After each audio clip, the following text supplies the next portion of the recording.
Hello, BKFK listeners. Did you know you can listen to a bonus episode every week when you support us on Patreon? We're about to reach Chapter 4 of The House at Pooh Corner, in which we hear about the adventures of Winnie the Pooh, Piglet, Tigger, and all the rest of the gang. You can listen to the first chapter for free. Just go to patreon.com and search for By Kids for Kids Storytime. Today's story for all of you is about the strangest little monster in all of Magimajura. It was created by an evil wizard. It might sound rather creepy, but it is actually the sweetest little creature. But first, let's hear who the superstars on this episode are. My name's Reka. I'm 7 years old and I like drawing. And I come from Singapore.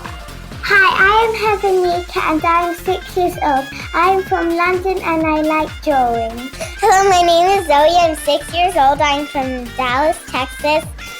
I like reading, spending time with family and friends, and doing gymnastics. My name is Kara. I'm 5 years old and I like rainbows and kittens, and that's all. Hello, I'm Mary Jane and I'm 12 this year. I like cats and dogs. I'm from Singapore. Hello, my name is Sarah May and I'm 8 years old this year and I like cats and dogs and I'm from Singapore. Well done, kids. Brilliant performance. Okay, Ruby, let's get on with the story. Stanky's Hand.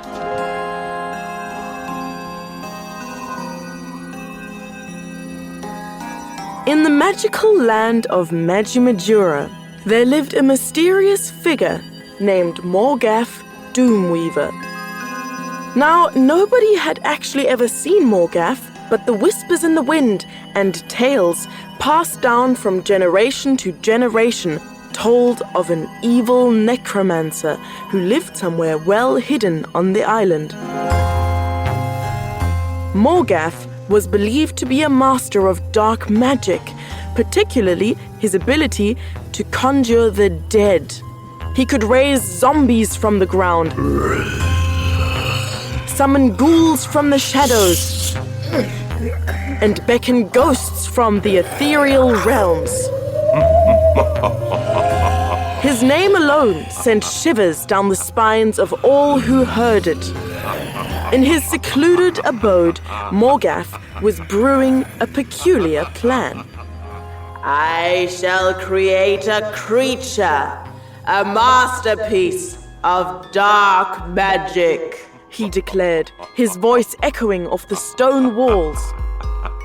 He carefully stitched together body parts from various beings, resulting in the birth of Stankenfrein, known as Stanky for short.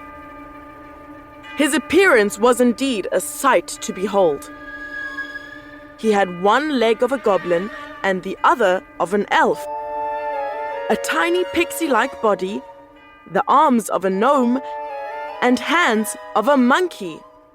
His tummy was as round as that of a troll, and his face resembled that of a grinning ogre. Some might have thought Stanky was a hideous creature to behold, given his mismatched features, but how could anyone be called hideous when they possessed a heart as kind and gentle as Stanky's? Despite being created by Morgaff for evil deeds, Stanky was the nicest little beast in all of Magimajura. You are my creation, yet why does your heart not mirror my darkness? Morgaff said, bewildered by Stanky's gentle nature. Despite his creator's intentions, Stanky was a kind creature. I may be made of many, said Stanky. but my heart is my own. Morgaff, however, was enraged by Stanky's benevolence. You were meant to be evil, not gentle. Leave my sight and never return, he bellowed, banishing Stanky from his lair. So Stanky ran away and found himself in a far corner of the whimsical Whispering Woods.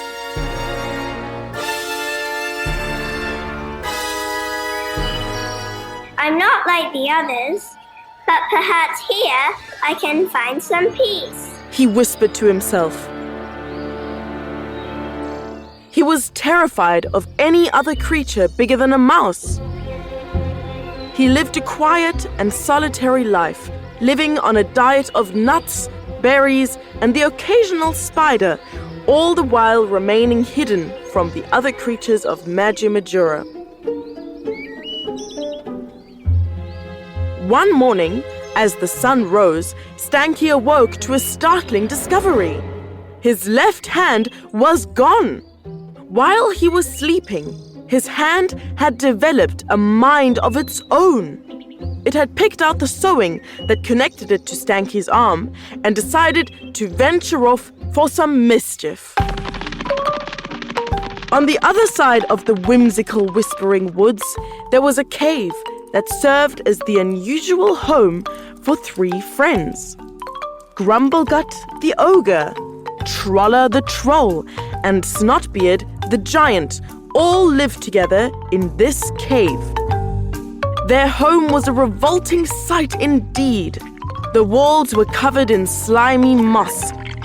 Insects scurried about in every nook and cranny, and the air was thick with a unique smell that could only be described as, well, distinctive. In the depths of their cave, Stanky's hand crept in silently. Although it made no sound, it seemed to be giggling with excitement. It tiptoed towards Snotbeard's bed, where Snotbeard's foot, as gnarled and grimy as the roots of an ancient tree, stuck out from under a ragged blanket. Stanky's hand, filled with mischief, reached out and gently tickled Snotbeard's foot. Snotbeard erupted into thunderous laughter. Grumblegut and Troller woke up from their sleep, rubbing their eyes, just in time to see Stanky's hand scuttling away, seemingly delighted with the chaos it had caused. What trickery is this? Troller exclaimed as they chased behind the hand.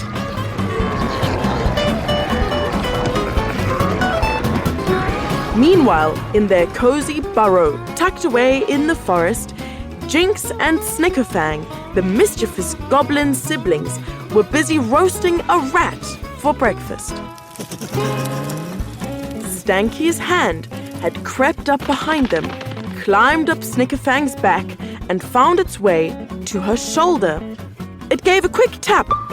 Snickerfang, startled and unaware of what had touched her, turned around and screamed in fright. A sound so shrill that even the creatures nesting in Jinx's wild hair peeked out in alarm. Stanky's hand, seemingly chuckling with delight, dashed away, and Jinx and Snickerfang were hot on its trail. The commotion had not gone unnoticed in the whimsical Whispering Woods. More and more creatures joined in the chase as Stanky's hand got up to more and more mischief.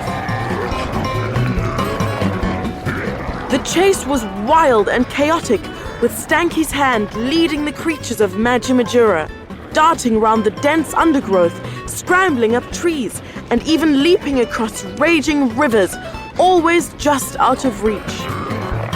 Finally, after a flurry of twists and turns, Stanky's hand found itself cornered. It was surrounded by the creatures of Magimajura, all panting and out of breath from the chase. Grumblegut, the massive ogre, raised a massive fist, ready to smash the hand to pieces, and said, Time to end this madness! But then a small and timid voice spoke up from behind the crowd of creatures. Wait! It was Stanky, who called out from his hiding place among the trees. The creatures turned in surprise, their eyes widening at the sight of the kind-hearted patchwork creature. That hand belongs to me. Stanky said quietly, trying to remain hidden behind a bush.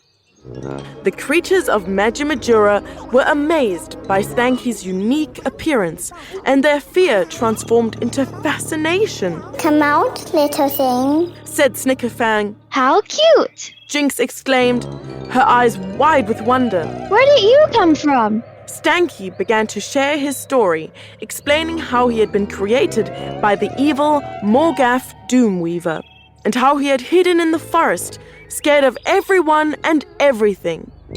The creatures listened intently, their hearts warming to the friendly creature's tale. You don't need to hide anymore. Troller said with a warm smile. You're one of us now. Yes. Granny Gigglesnort added, If you agree to collect spiders and bugs for me, you can sleep in the small room at the back of my cottage.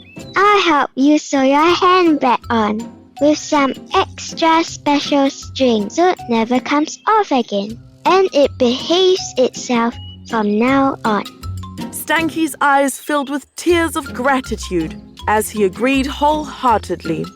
Thank you, my new friends. He said, touched by their kindness. The creatures of Magimajura soon learned that appearances can be deceiving, and it was the kindness within one's heart that truly mattered.